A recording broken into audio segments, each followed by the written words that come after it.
Well, bago tayo mag-umpisa mga chong, pakilike muna na tong video na malaking tulong na iyan sa ating munting channel. Well, nagsimula na nga ang Philippine Cup kahapon at itong si Robert Bolick naman ay nagsalita na rin patungkol sa rumors na hindi siya masaya sa NLEX Road Warriors. Kaya naman good news para sa angas ng tondo na si Polly dahil mukhang mananatili ito sa Magnolia despite sa matagal na mga balibalita na iti-trade siya sa ibang kupunan dahil lagi nga itong na-injured especially sa playoff rounds. Kaya naman mukhang sa Magnolia na talagang magre-retiro itong si Polly kasama ang ibang mga veteranong players. Well, sa kabalanda ko punta naman tayo sa super rookie point guard ng Barangay Ginebra San Miguel, walang iba kundi si RJ Abarientos na kumpiyansa ngayong Philippine Cup. Well, ayon pa sa latest interview dito kay RJ Abarientos ay sinabi nga neto na malaki ang naitulong ng dalawang magkasunod na PBA finals sa kanya dahil dito siya natuto sa kanyang mga pagkakamali at syempre mas lalo niyang naintindihan ang sistema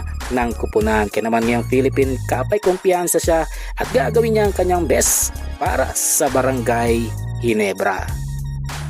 Panguli sa balita mga chong patungkol naman kay Mikey Williams na kawawa at talunan dahil wala nang ang PBA teams ang interesadong kuhanin ang kanyang serbisyo at dahil nga dyan mga chong ay mukhang malabo na nga itong makabalik sa PBA despite sa naging effort neto na kausapin ang TNT management para sa possible reunion ng dalawang kampo. Kaya naman masasabi na sadyang kawawa at talunan itong si Mikey Williams dahil nawala na nga ang kanyang malaking sahod at hindi na rin makakapaglaro ng basketball sa mga FIBA sanction games. Well mga chong, hanggang dito na lang ang ating balitang PBA at syempre huwag kalimutan mag-subscribe at ilike itong video bilang pagsuporta. So this is Channel B once again.